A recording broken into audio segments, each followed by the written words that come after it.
the luck of the Irish? That is correct. You know, there's an old Irish expression that refers to something that is offensive or foul as being Hogan's goat. Now, obviously, a goat, if left up to its own devices, can raise up a pretty good stink. William Alfred, a Brooklyn-born playwright, chose to employ that idiom as the title for his play, titled Hogan's Goat. It basically is a play that deals with the politics of 1890s Brooklyn, which also deals with that of the hard-working, and I might add, the hard-drinking Irish there. Hogan's Goat had a very successful off-Broadway run in 1965, starring Faye Dunaway, right before Bonnie and Clyde, and she also starred along with Ralph Waite, who many of you will recall from the Waltons. Well, yet another production company here in New Orleans, the Inner Compass Theater, has been formed to put on a play, and its venue and location is really very special. It's the upstairs bar at the Irish House, Chef Matt Murphy's place at the corner of St. Charles Avenue in Melpomene. So, he's serving goat? Not quite. Not quite.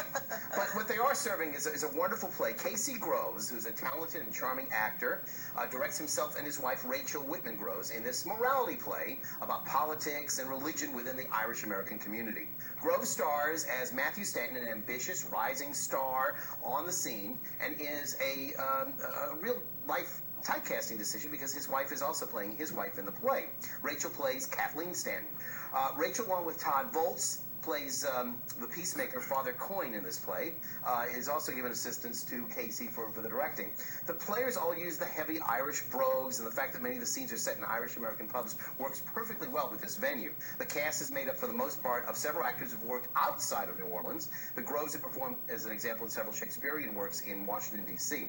And the storyline really concerns itself with the politics of Brooklyn and how Edward, or Ned Quinn, is being dumped by the party regulars in favor of Matthew Stanton, who's a dashing and a dynamic figure. But there are several skeletons in this closet, not the least of which is that he lived in apparent sin with a local lady named Aggie, who's about to expire. And there's a lot of intrigue about what's going on with his current wife, by the way, who he married on the rebound, is also concerned about the fact he didn't get married in the church. Again, the Catholic aspect with the politics.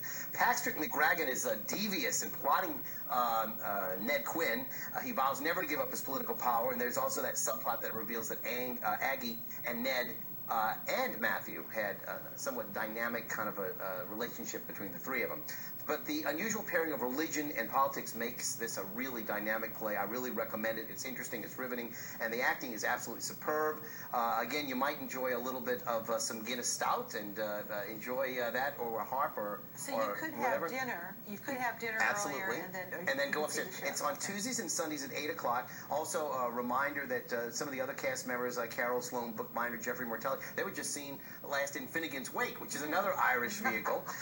Hats off to other cast members, Claudia Baumgartner, Kelly Lynn, Jeff Pope, a lot of people involved, but a really nice play. And again, I know that they got a lot of help from John Grimsley in helping put this on too. So Hogan's Goat plays Tuesdays and Sundays at 8 o'clock at the Irish House. Now we're going to move to another play that is only